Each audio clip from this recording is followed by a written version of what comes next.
welcome back to my channel, or welcome to my channel if you guys are new. For today's video, I'm going to be talking all about bridal makeup artist timelines. So for those of you that are in the bridal makeup artist field, this is definitely the video that you want to tune into. I do have other bridal makeup artist resources, and I will be linking that playlist down below, so definitely go ahead and check that out if you guys have not already.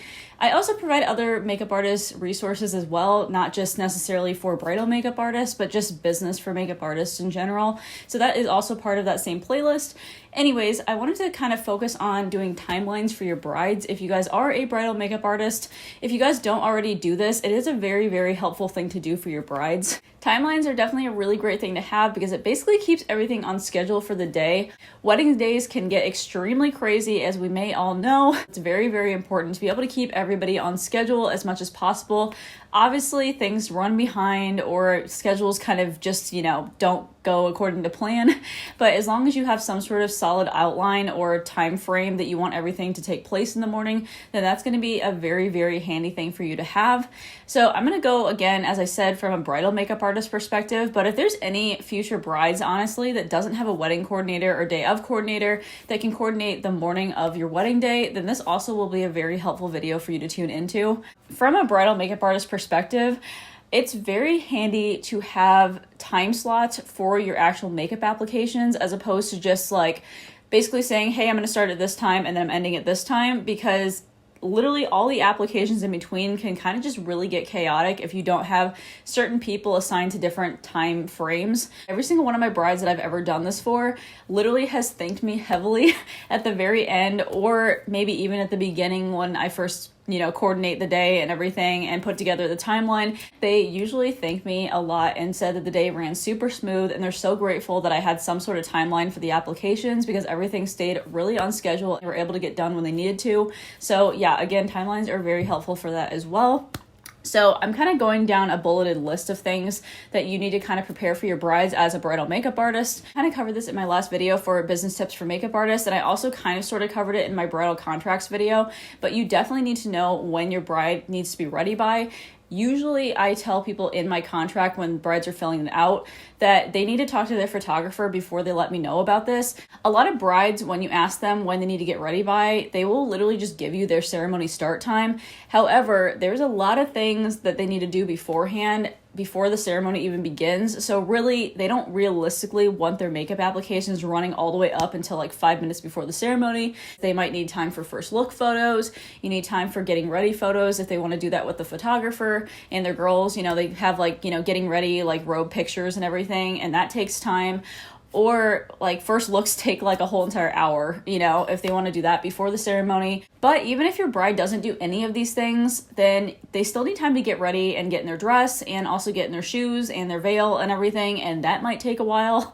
So you don't want your applications running too close to the ceremony, because you want your bride to have time just to breathe and also eat too, because maybe she probably hasn't eaten through the whole entire getting ready process yet. So you want to make sure that she has time to do that as well, because it's going to be a very long time probably before she has time to eat again. For instance, usually if somebody is doing like a first look situation and they're also doing getting ready photos, I usually leave about like an hour and a half to 2 hours before the ceremony time. So for instance, if the ceremony is starting at 2, then I usually end the applications at 12 or 12:30, just depending on what the bride's preference is. And again, I heavily have them consult with their photographers, because the photographers do usually make a whole entire timeline for them as well, just so they can stay on schedule for pictures. So make sure that your brides coordinate with their photographers if they have one before you actually set their end time for the applications. Okay, so now we're kind of working backwards a little bit and focusing on the start times for your makeup applications. So keep in mind that you are the only one that can actually set your start time.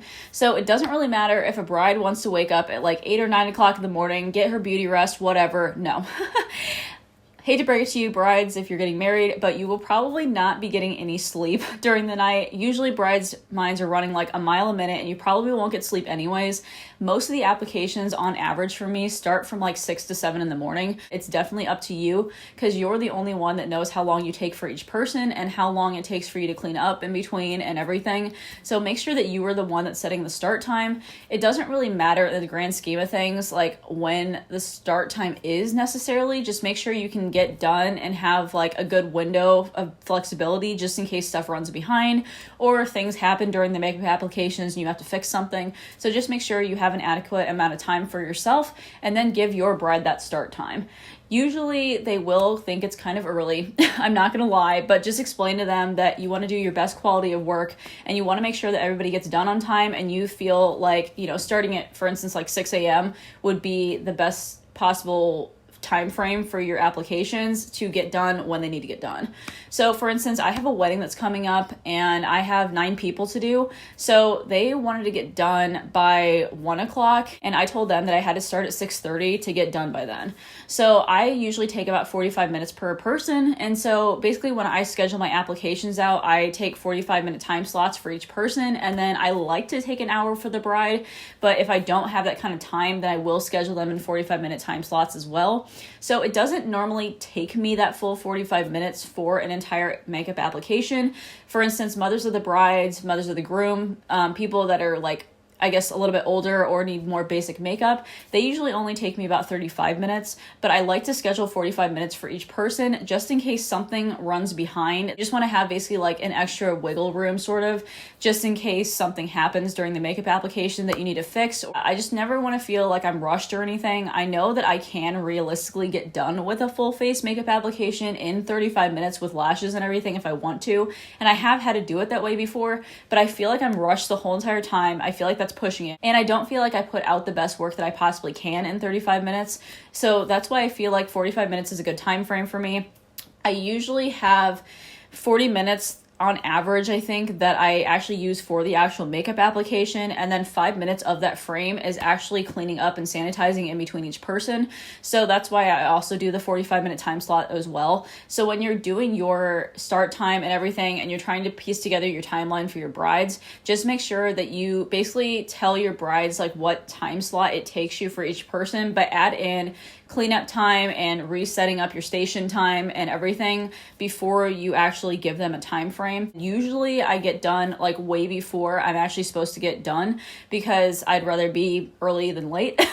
And then the photographer's waiting on you, and then the hairstylist is already done, and you're just like, oh yeah, I gotta finish up with these people, and then you make your bride rush and it's like a whole thing. All in all, I guess just make sure you're really honest and transparent with your bride about how long it takes you to actually do each makeup application and then what the time frame is gonna be, because you never want to stress yourself out. It's never a good situation. You want to go in with a really good headspace and kind of have an extra wiggle room just in case. So yeah, anyways, moving on to the next point, I just want to point out that some makeup artists that I've run across that do timelines for their brides don't actually put individual names in those time slots. So they're like bridesmaid 1, bridesmaid 2, bride, bridesmaid 3, like things like that. As much as you think that would be like sufficient enough, it's really not, because for instance, if you have a hairstylist that's on site with you and you're like trying to coordinate with that hairstylist and just kind of flip-flopping people all over the place, things can get kind of hectic. You'd almost have to assign names anyways to like bridesmaid 1, bridesmaid 2 to kind of keep track of who they are and where they're going, if that makes sense.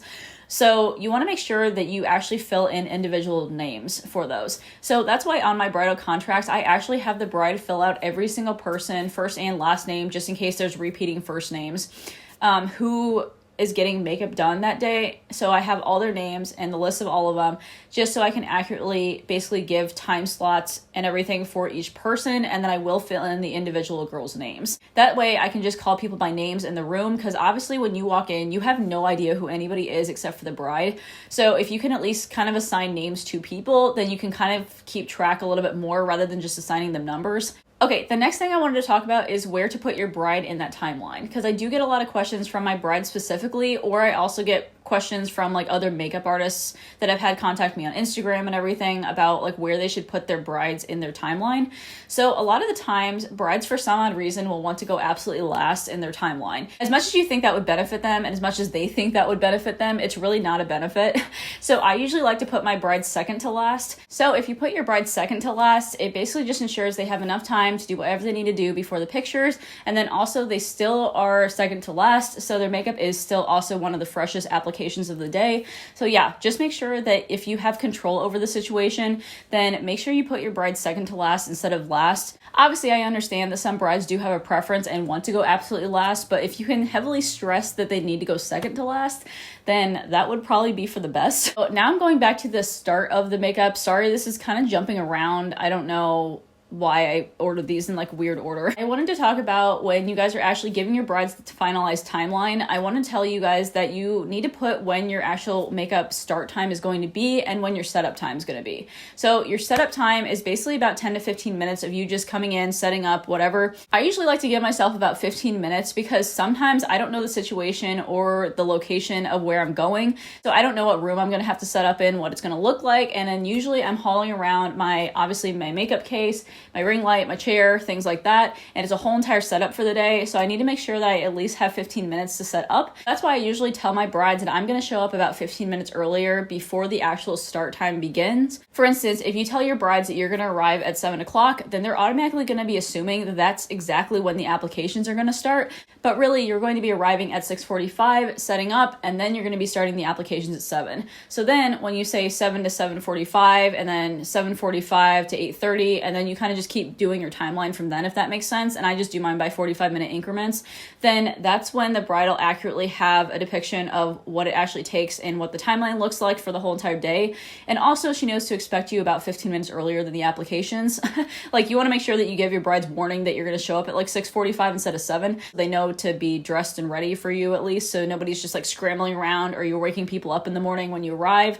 So yeah, just make sure you're coming early and it should be good. Now I'm jumping to the end of everything. Sorry again for jumping around, but you want to make sure, just in case you guys don't provide touch-up kits for your brides, make sure at the very end of the applications, a lot like maybe 10 to 15 minutes or so for touch-ups at the very end. Like say you started at like 6 o'clock in the morning with bridesmaids and now it's, 1 o'clock in the afternoon. That's been several hours now since you've done that first application. So they might need lipstick touch-ups, they might need powder touch-ups, they might need oil blotting, like things like that.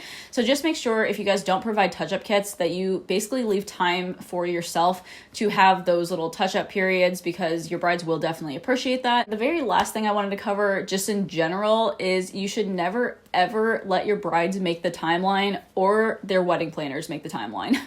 It never goes smooth because, again, you're the only one that knows how long it takes you for makeup applications, and a lot of the time brides and also wedding planners for some odd reason think that makeup takes like a half hour. Maybe some talented people out there can really like whip it into shape and do full face makeup applications with lashes that look really amazing in 30 minutes, but I certainly cannot. So I want to make sure that I provide a realistic time for me to do the applications, and usually brides and wedding planners want to rush you a lot quicker than you want to go. So just make sure that you're personally the one that gives the timeline to your bride, and then make sure that the wedding planner gets it and they know what time frame it's going to take you to do all the applications. I think that's honestly about it. I don't know how lengthy this video is going to be because I feel like I had really bad ADD in this video and kind of just went all over the place. So anyways, if you guys followed along and stayed till the very end of the video, definitely go ahead and give me a big thumbs up. Leave all your questions that you have down below. Also, feel free to DM me on Instagram. My Instagram has basically been on like this whole video this whole time. That's my business page. So if you guys want to direct message me there, you definitely can. I understand completely if you guys don't want to post public comments on YouTube. So if you guys have a more private question or just want to speak with me privately, I do answer all my DMs on Instagram. So you guys can feel free to do that as well. I know a ton of subscribers have done that to me in the past, and I do not mind at all. I will definitely respond to you. As always, if you guys have not subscribed to this channel, please do so. I upload a ton of makeup artist related content. So yeah, definitely hit that subscribe button as well as the notification bell if you guys have not already, and that will notify you every single video I upload. I hope you guys are having an amazing day, and I will talk to you guys in my next video. All right, bye.